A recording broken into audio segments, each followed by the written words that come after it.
Hey everyone. We are starting a minute early, I think it is.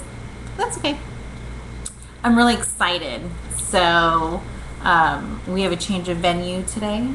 Well, it's not really a change of venue. I'm in the same place. I just changed rooms. But anyway, so I don't know if everybody saw the update video I did yesterday, but oh, first say hi to Jackson, Grandma, you know. Anyway, I had a lot of news, so we're gonna start with that because it all ties into what the message is tonight. So, first and foremost, I have been chosen to be a part of Jefferson Bethke's street team for his upcoming book, Jesus is Greater Than Religion. And I will share links and everything with you guys when this posts. Hopefully it posts, because had so many issues with Ustream lately. But I will get all that information out to you. If you are following me on Facebook and YouTube and everywhere else, you've seen it, Instagram, Twitter, everywhere. And with this, the first thing that you should know is that on Amazon and Jesus is Greater .tv, you can pre-order his book. If you don't know who I'm talking about, where have you been, people? Where have you been? Okay. So Jefferson Bethke is a man out of Washington who happened to just come over all of your news feeds and all your social medias with his spoken word video on why I hate religion but love Jesus. And if you haven't seen it, I don't know what you're doing, because everybody needs to watch this video. It is something that is spoke to me because it says the exact thing that I have said forever regarding religion. If you hear me every week say it on every video I do, on anything and every post I make, that I am not religious and I do not have a religion. I am a Christian and therefore categorized as a religion, because nobody can be creative enough for anything else. Anyway, so they lump us all in. But this video basically gives you exactly the understanding of who we are and who we should be. And so with that, the incredibly talented Jefferson did come out with a book recently, which launches, or I should say releases, on October 7th, and everywhere. But like I said, right now you can pre-order it on Amazon and JesusIsGreater.tv. I have been given an advance copy. I got one, and I can't even listen. I'm reading it on my phone, right? Because it's PDF, which I think I'm okay to say that. Anyway, whatever the point is. The point is I have it, and I've been reading it in, at times I probably shouldn't be, which we're not going to say what those are, because it's during the day, and I do things for a living during the day. Anyway, point being, I am already just, I cannot take my eyes off of it. I can't stop thinking about it. The book is the companion to the video. The book is giving you an insight to where this video came from, where he's been, what led him here. It's his testimony. As we all have our own testimony, listen, okay. There is one line in the first chapter that by far, I don't care how far I get into this book, it's probably going to be my favorite line from the entire book. And it's okay. I don't know how many of you read. I was not a reader. I hated reading, and I listen, besides the Bible, the first books I ever read all the way through were Twilight, and I started on Eclipse, so I didn't even start the series. Okay, so, and I'm not ashamed to say that the books were interesting. I don't care what anyone says, but the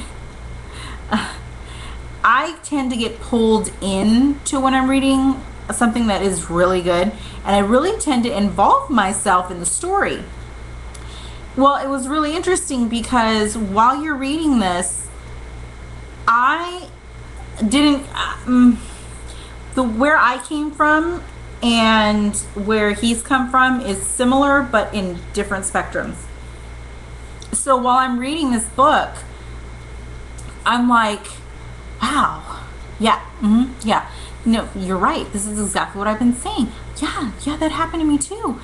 And it's so funny because you start to realize how much you go through in life and think that it's only you, and you know your journey to wherever you're going has been, you know, 1 in a million, and then this other person pops up and you're like, wow, it's not just me.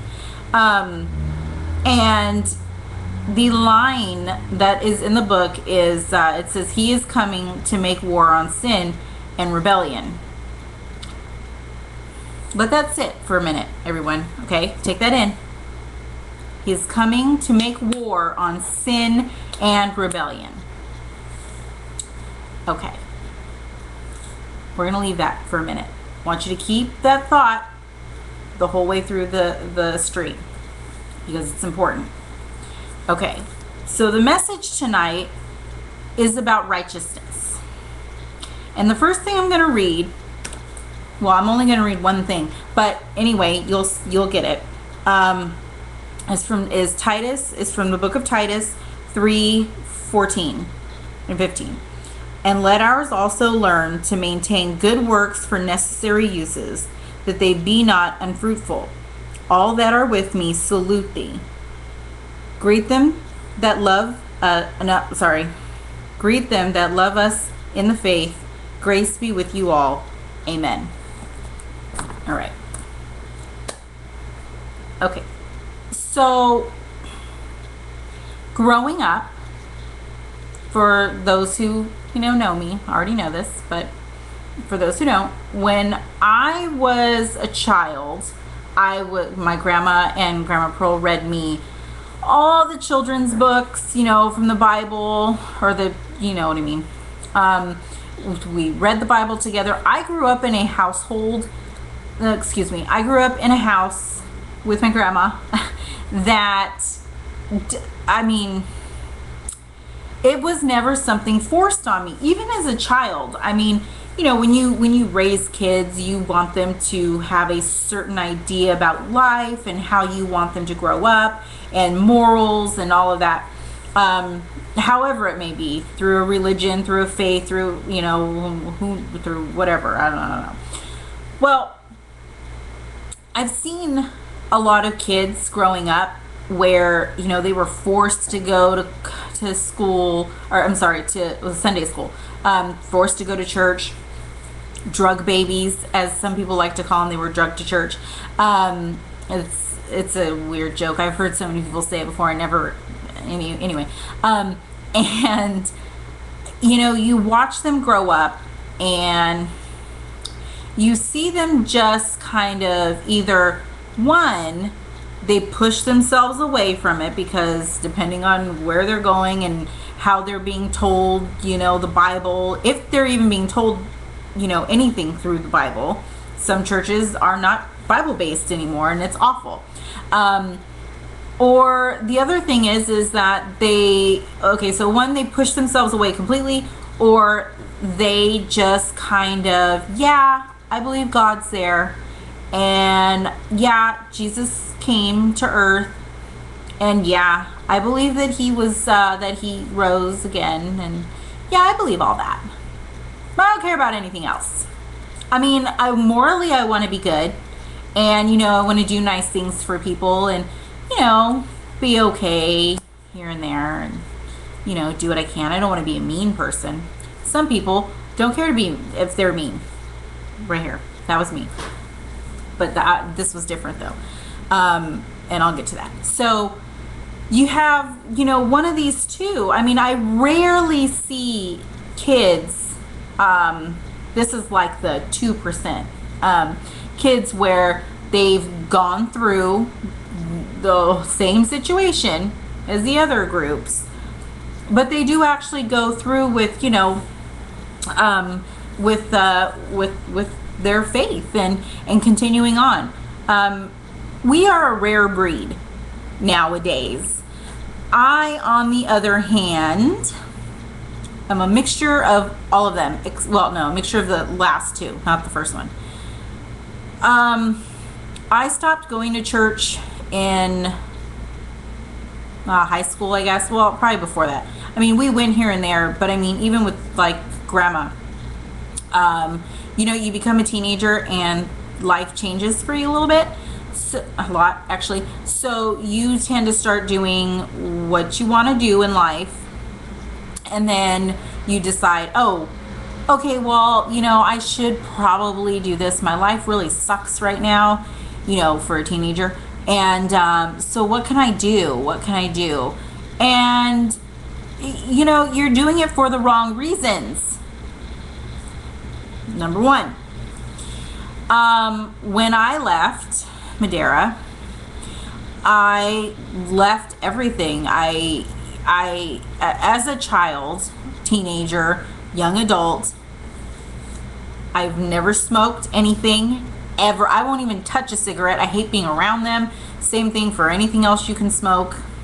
Drugs, I don't like drugs, and I don't like anything about them. I don't care what kind of drug it is. I don't care if it's Tylenol. The worst I take is an Excedrin for a migraine, and that's only if I can't sleep it off. I'm very anti-medication, just because of the way I grew up.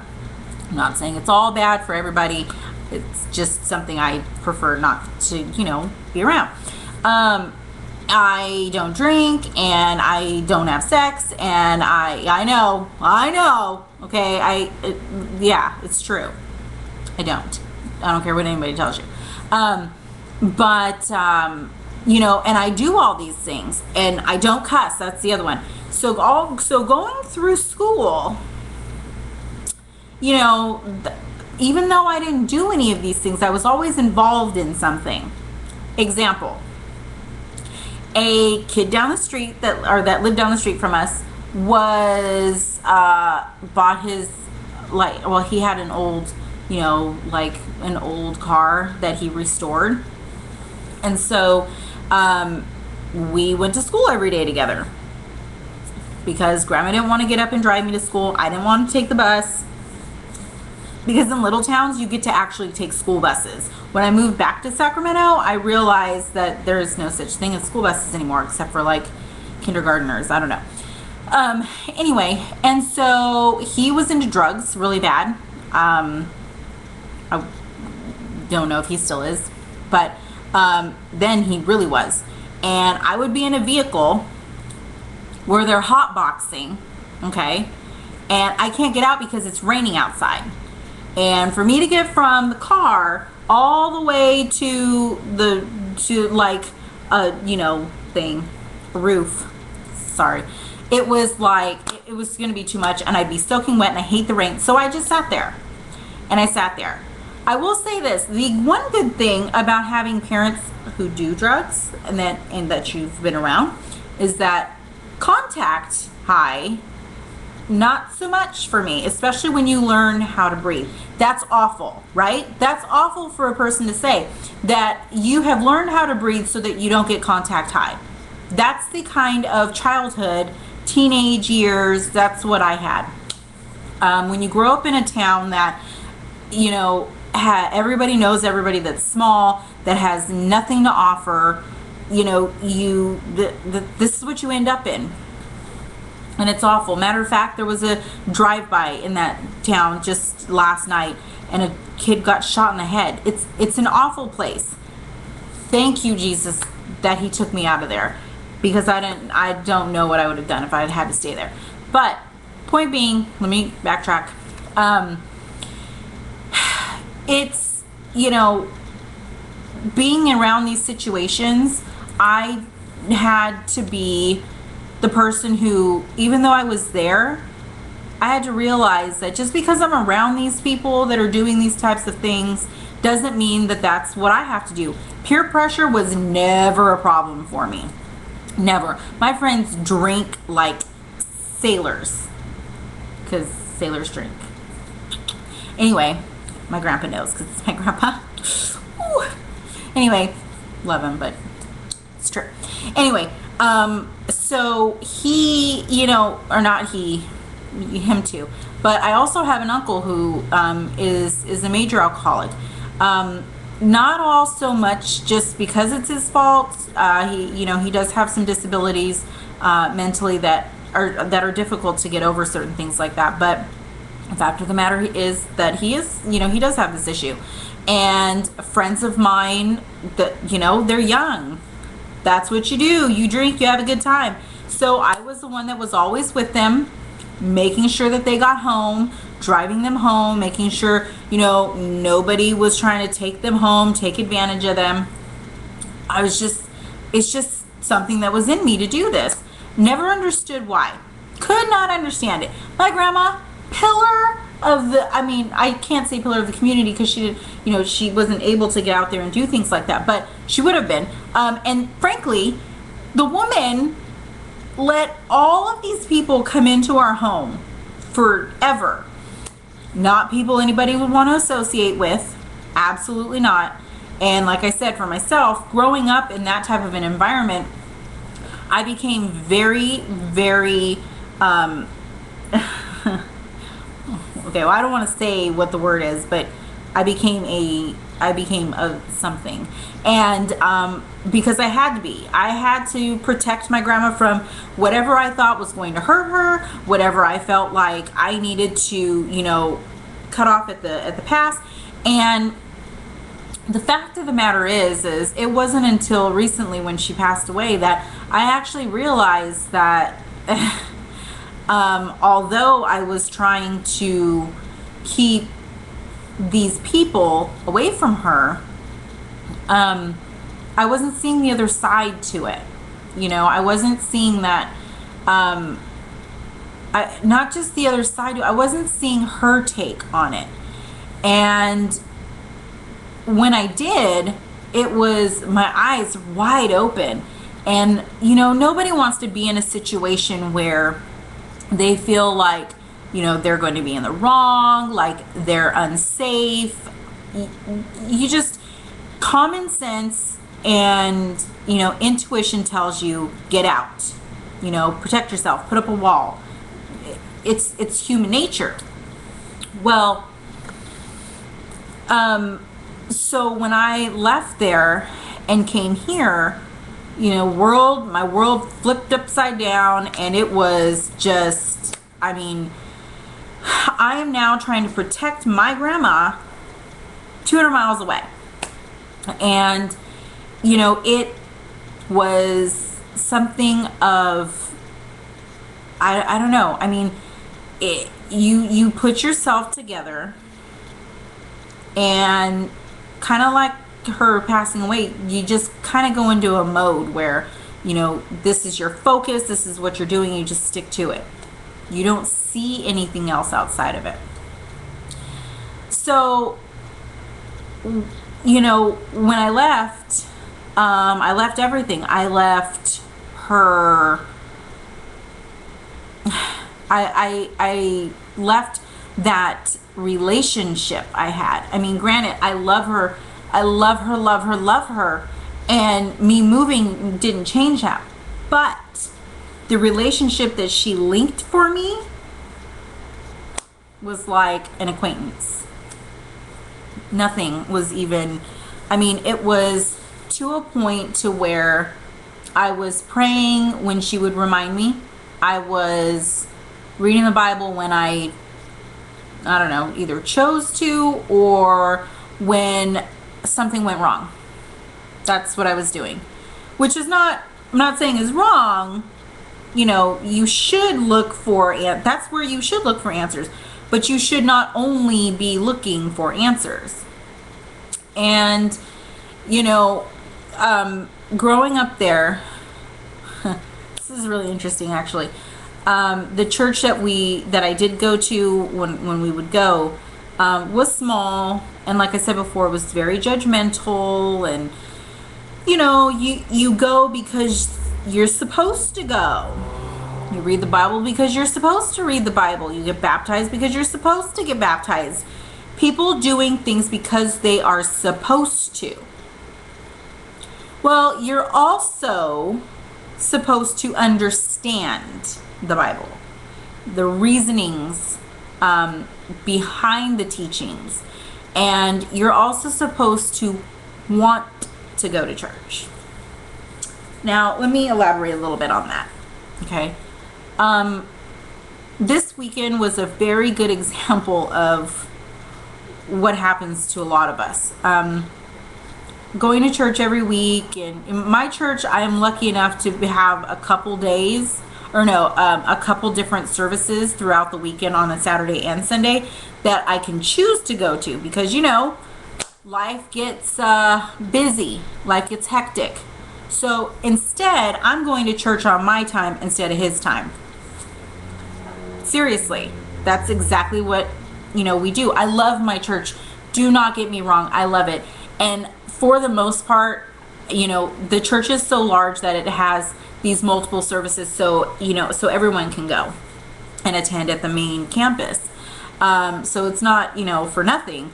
But I think that when you present this, you know, we've got multiple times for you to come, and we want to make this available to everybody to come see, you know, to come worship and hear the message at our main campus. They have others, obviously, but I haven't been to any of the other campuses, but something about this campus, it just, you know, it's just inviting, and it's where I first went, and I don't feel like I could go anywhere else. But instead of it being about allowing everyone to come at multiple times, we, not the church, well, I mean, we are the church, but, you know, we, the ones attending, have made it about us, about our life, about what we have going on. Hello? You wouldn't have anything going on if it weren't for him, right? Make the time. Let me backtrack. So this weekend, there are two, there's two different pastors that preach at the at my church, two main pastors, and last weekend there was a guest speaker, so not our regular preachers, pastors. And I thought to myself, well, you know, it's not them, so I guess I can take a weekend off. Yeah, that's what I told myself. And immediately I was like, what are you doing? That's not stop thinking that way. To be completely honest, I have been extremely exhausted recently. And, you know, not from stress or anything, it's just extremely exhausted. My church is about maybe 17 miles away from me. So, you know, all this stuff factors in. It's not an excuse. Trust that that's what I'm not trying to go for. But at some point, that's how I felt. Like, I don't want to drive that far. I just want to sleep. It was a 3-day weekend. I just want to, you know. And I had to keep telling myself, this isn't about you. You're not on this earth for you. You're on this earth to do what he sent you to do. So do it. That's step number 1. Okay. So let me see. The best way to put this is, I took that and I have put into I don't know what you'd want to say. I've I try to remind myself every day that this life that's been given to me isn't merely for me to just be around and, hang out, go to work, and, that's not what it's for. It's also not for me to go enjoy the better things in life. And it's not for me to be, just like living it up to the fullest. And that's not why I'm here. Because I will tell you, I am here to do whatever it is that he sent me here to do. Because of all those other things I want to do, when I get to heaven, I'm pretty sure that I'm going to be able to see, the other side of the world all at one time. Okay? I mean, I'm going to be able to experience things 1,000 times more than whatever it is I'm imagining now here on earth. So I'm quite all right. I think I can, I'll deal with all that later. My job is for me to sit down and think about what I'm here for.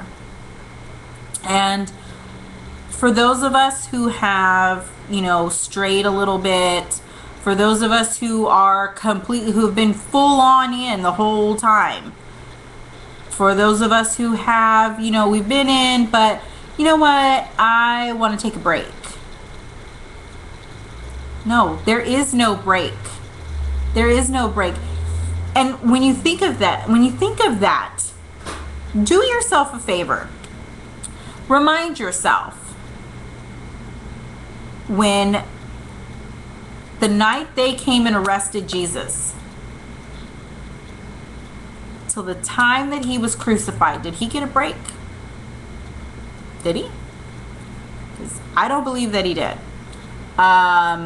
Even when he was down on the ground from exhaustion, he was still pushing forward.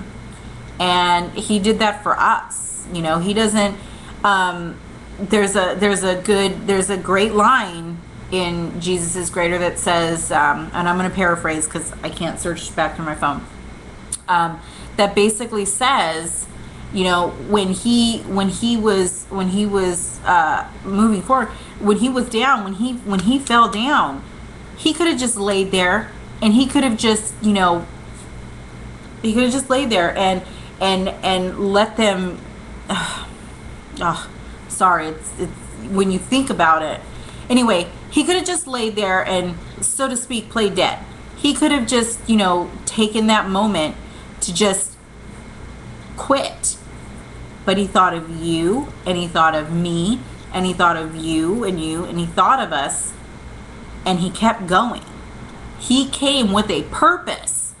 This is not, oh man, this is not the Jesus that people want to wear around their neck on their chain. Okay? I'm not talking about the cross. I'm talking about their Jesus piece. All right? Which is ridiculous. Because you're walking around purposely committing sins while you're wearing Jesus on your neck. Think a little bit, people. Okay. Let me come back for a minute. Because there's a lot I'm going to cover, and I'm getting all over the place.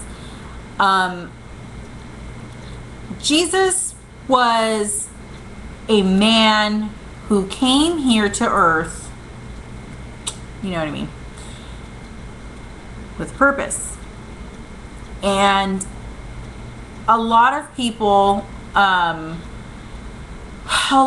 have this view of him. And I remember growing up, I had a view of him in the most amazing way. Really, really. That I never understood, I don't think, until now. But when you look back, you realize that this love that you have for him is something of it's a masterpiece. We have I'm sorry, let me start over.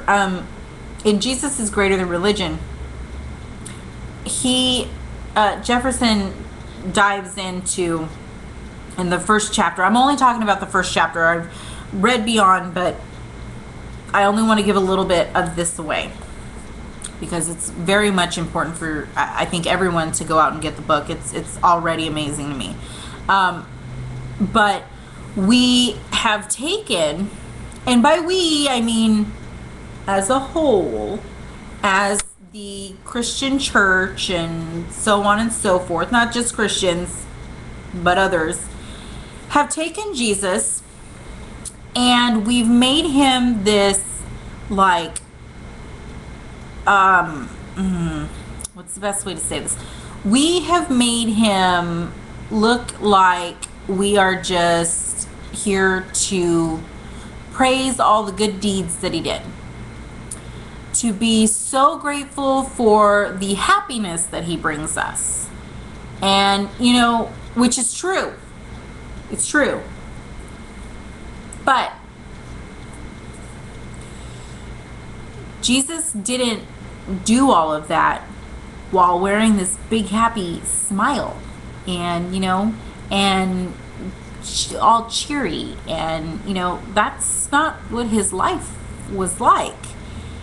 And I've had a hard time with friends who, you know, like I said last week, who have not read the Bible, but they believe in God and they believe in Jesus, but, you know, they won't read it, or, you know, and I've always asked the question, what's so bad? What is it going to hurt to read the Bible?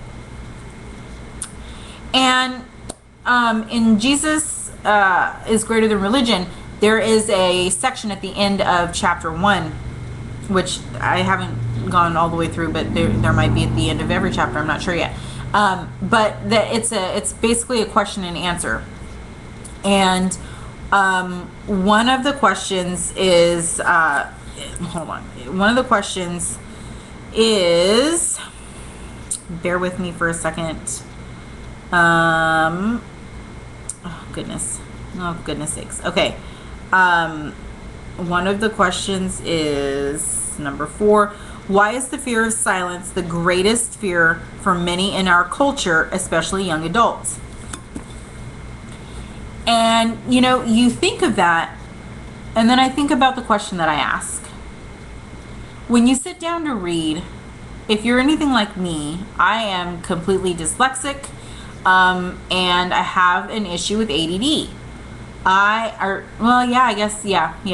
Anyway, point being is reading and comprehension is not my strong suit, which is weird since I'm a writer, but still the truth. And, you know, for me, I have to really concentrate. I can't have the TV on. I mean, I can have it on, but it's got to be really, really low where I can barely hear it. I've got to have, you know, I gotta have the radio off for some reason. Same thing when I sleep. If I have the radio on, I always want to sing along with the song. Then you can't go to sleep. But anyway, so when you read the Bible, you pretty much, I mean, for me, like I said, I have to have it completely just me in the Bible, not too much going on around me. And I've said this before, but when I was younger and getting into, you know, Grandma would tell me different things. When she told me that God would talk to me if I talked to him, I gotta say, I was really freaked out. Super freaked out, because then all I'm thinking is, so I'm gonna be laying here and I'm gonna be praying, and then all of a sudden this big loud voice is just gonna start talking to me, and it's gonna be dark, and because I'm thinking about it when I'm praying at night before I go to bed, and it freaked me out, and I was so scared. I didn't want to hear anything like that, so my TV would be really loud when I went to sleep, because I do have to sleep with the TV on. It's just a thing that I've always had since I was little, but even before this. But I would have it really loud, and I would have to have noise, my doors open, and just it's a really weird concept to think about. Thankfully, I no longer feel that way. But with that, it makes you think. Was I afraid of like an actual like voice yelling at me? Or was it the fact that maybe I was worried about what he would talk to me about? As sinners, we have a hard time letting go of, our earthly desires and whatnot, whatever they may be. As a survival technique, people need to lie. And so sometimes you do it so much that you figure, well, it's just kind of part of what you do. Some people feel that they need to, steal for some reason. Like when you're at the movies. I have not done that again, just so everybody knows. But, these things, they become very, very much a habit in your life. And so it's hard for you to just push away from it. People with pornography, sexual desires of all kinds, all these different things. And it's, I have found that when I've asked the question and don't get an answer, I always feel like that's the answer. Well, I don't want to feel like I can't do what I want to do. Period. I don't feel like anybody should be able to tell me what I can and can't do. But I'm sorry, but you believe in God? Well, what exactly do you believe then? And, you take all these different types of people with all these different types of idea of God, all these different types of ideas of Jesus and, what he did and what he came to do. We all know the Easter story. We all know it. We all know the story about Christmas. But the fact remains is we know the story, but do we understand it? And I don't think everybody does. I think that, we tend to get wrapped up in life and we're going about our daily habits and, we just do what we do. I, for one, have not had an easy life. I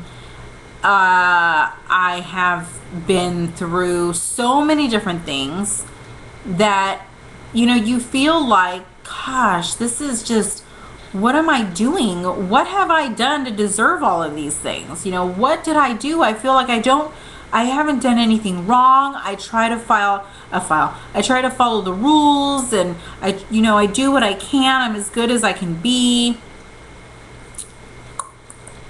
Yep. So why is this happening to me? Why do these things happen? Why do bad things happen to good people?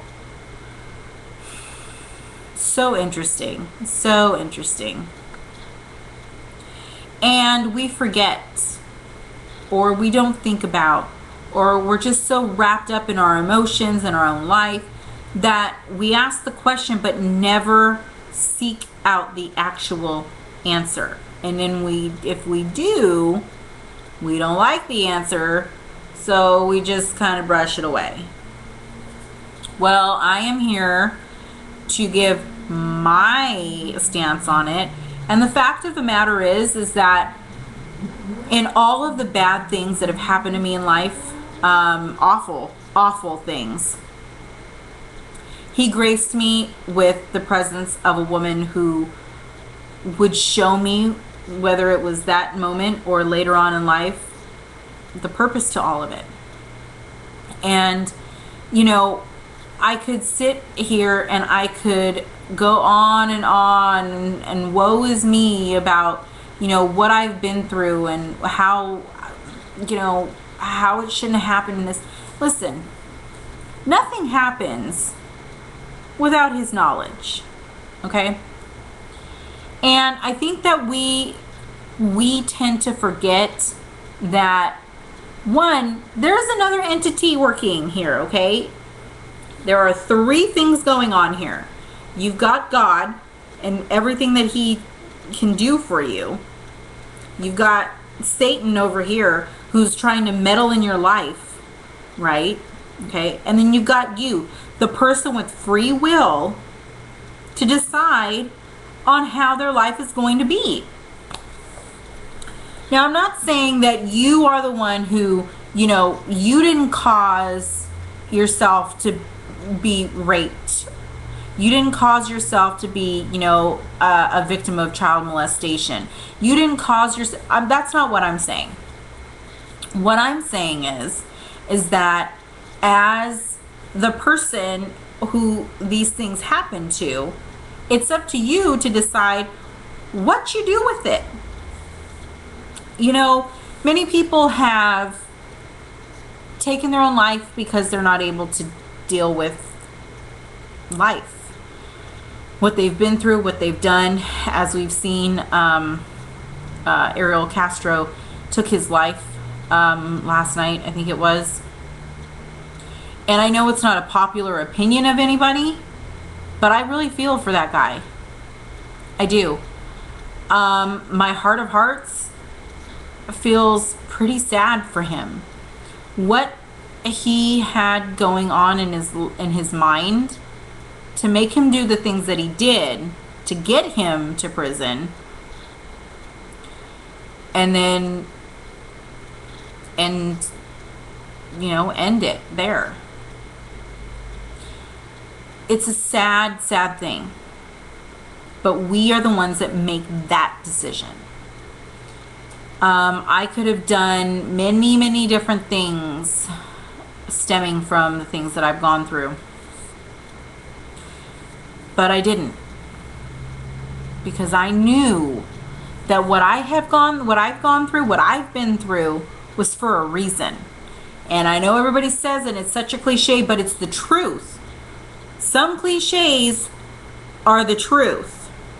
I am not here to be the candy-coated, sweet little person who tells you that, Jesus makes all things right, and he does, but I'm here to tell you that you have to do something with it. He's not going to be there and just be like, here you go, showering you with all this love and mercy and grace and all of, these blessings, when you're never going to understand why he did it or why you deserve it. Think of that. And, we forget about the things that he had to go through. In his time, Jesus was not a celebrity, okay? He was not treated the way we in the United States treat our celebrities, okay?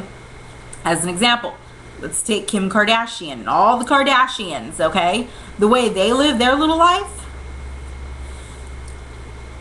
not even close. He was homeless. Jesus walked the earth, okay? I like to say earth. I don't know why. Just gives you a bit of a, sense of what he did. But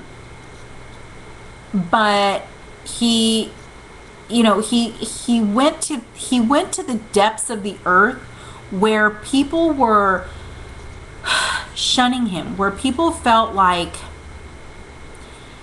if he walked in there and they saw him, that they would probably not give him a second look.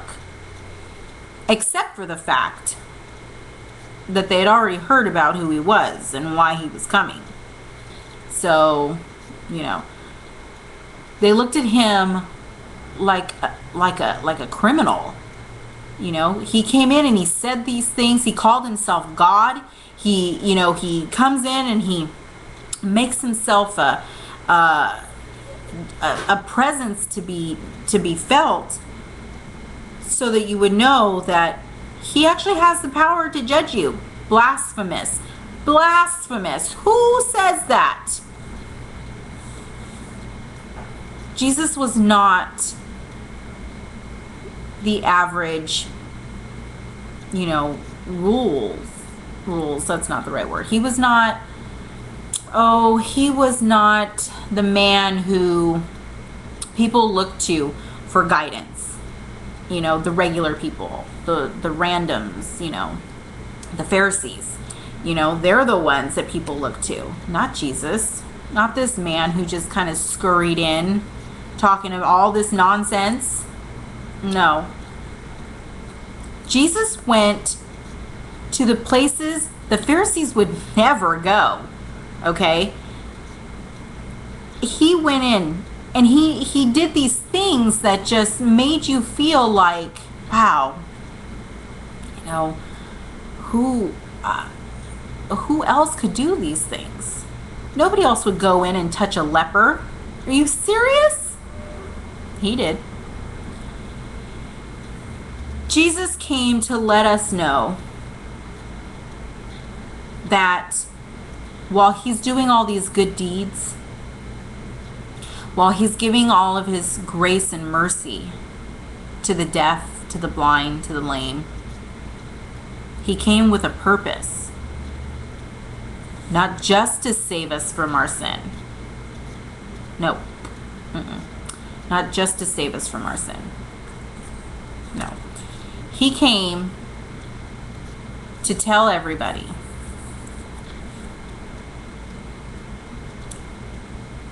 there's a war coming. There's a battle that is going to be fought. And I don't want my brethren, my sisters, I don't want God's children to be lost to it. And for that war, he took himself to the cross. And yes, he suffered tremendously. And it seems to be that that's the only part that we're ever told to think about, we're ever told to remember. While it is the main point in Christianity, we forget that his war has yet to begin. The battle he fought, he won. But that's just to get us to the next step. And I want to sit with everyone for just a moment and try to,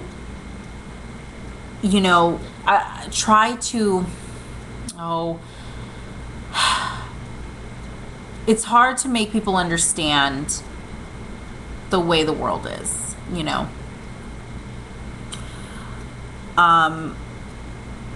as human beings, we want peace. We want people to, to love each other, and we want, we want to be able to do these things and have life, peaceful, world peace. And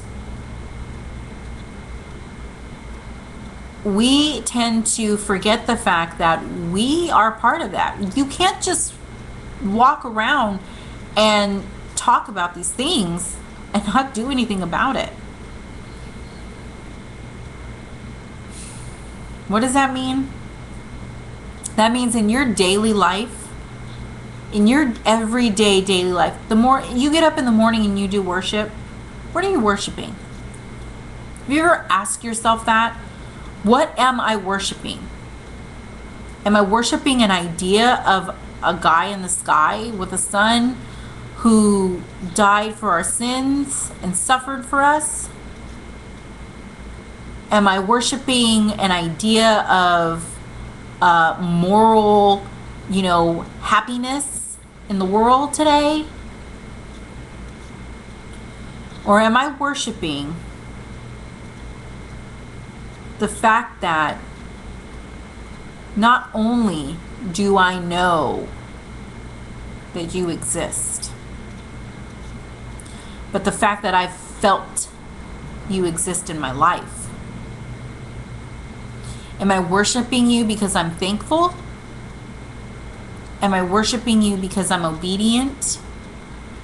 Or am I worshiping you because I want to be thankful?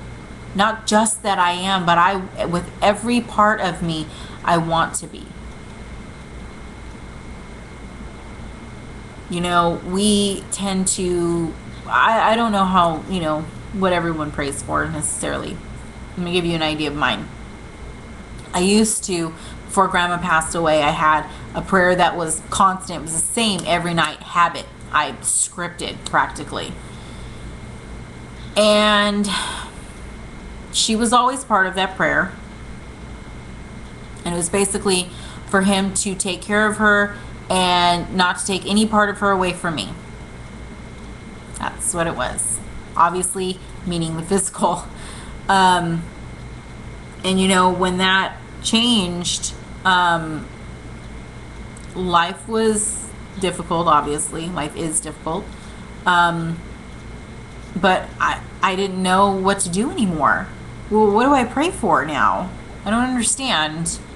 Well, I guess I could still pray for, and it's in that moment that you realize, wow, I was just saying words. Did I have any meaning behind any of it? Did I? And if I did I understand it? I don't think I did. I did not. I did not.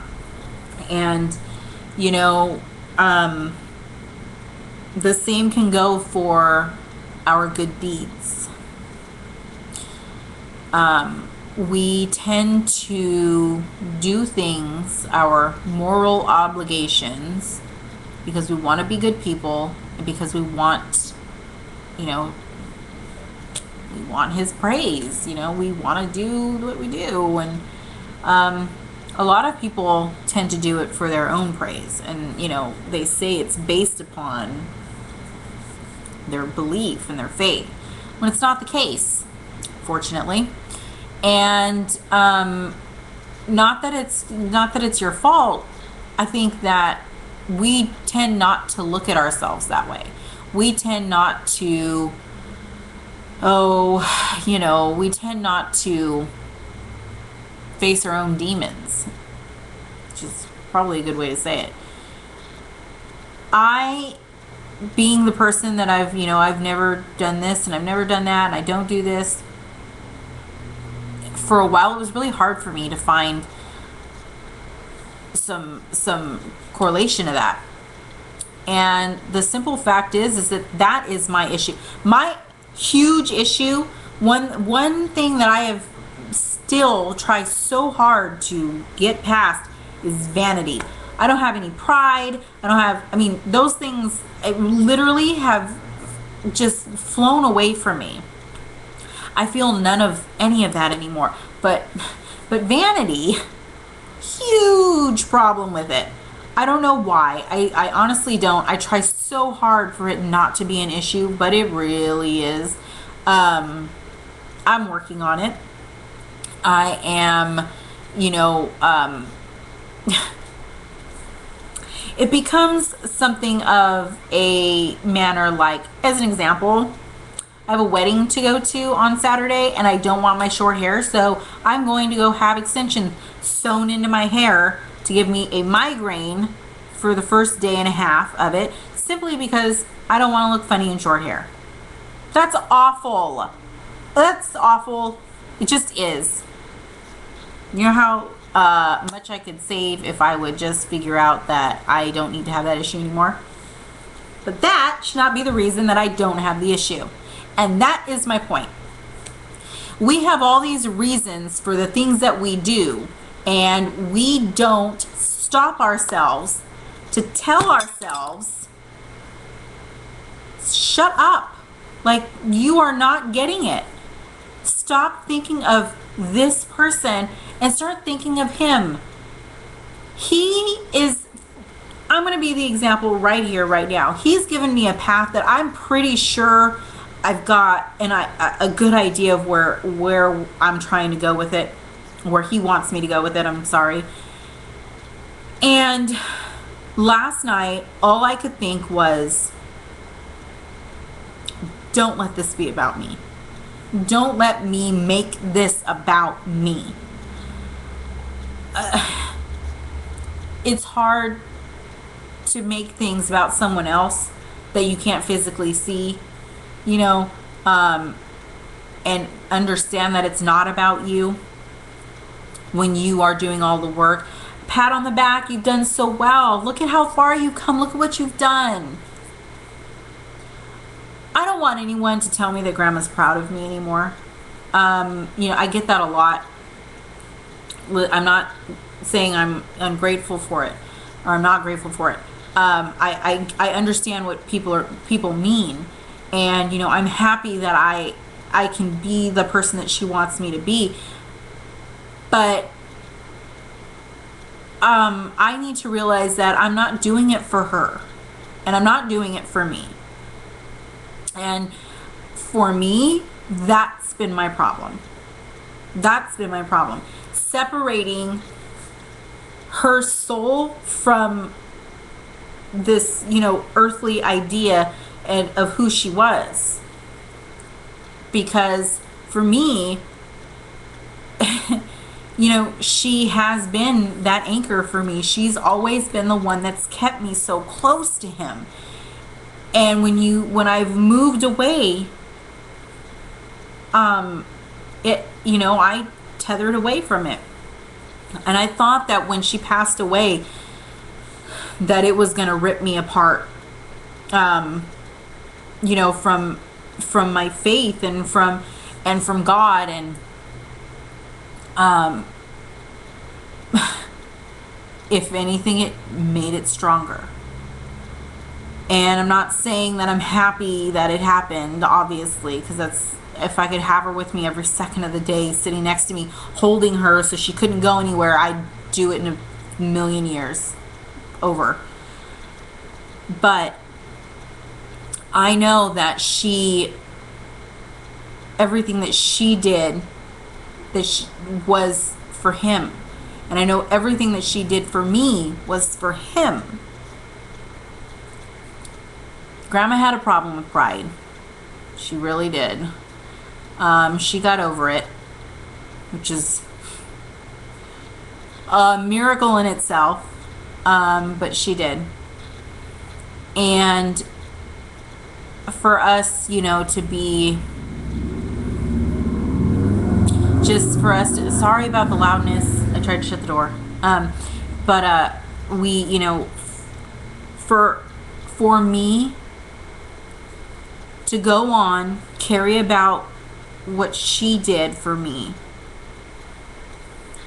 that I can do for others, it's all for him. It's not for grandma. It's not for me. It's for him. That was the path he led her on. That's the path she's led me to, for him. And I think that we all need to remember that the things that we do based upon what the Bible says, based upon, the things that we're supposed to do.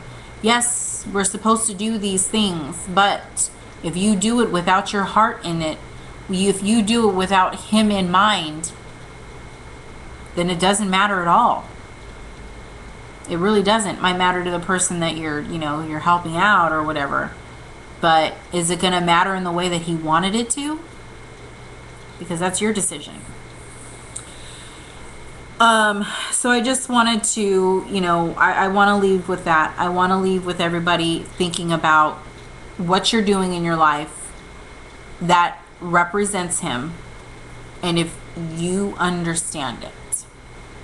If you don't understand it, then you're not doing it for the purpose that you're supposed to. You're not doing it for his. Your heart needs to be in it. Don't do it for your own selfish reasons.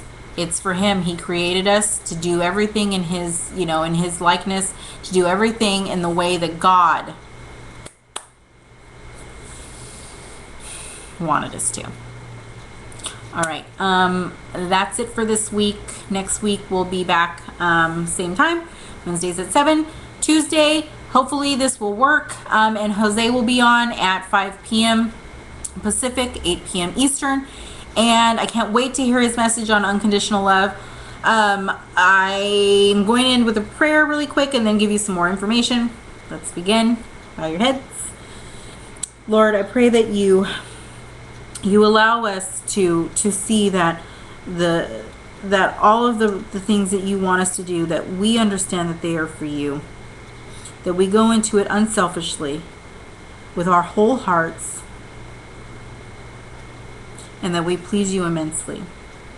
Lord, I pray that Jefferson's book, Jesus is Greater, goes beyond their expectations, because it is all for you. It is all for you.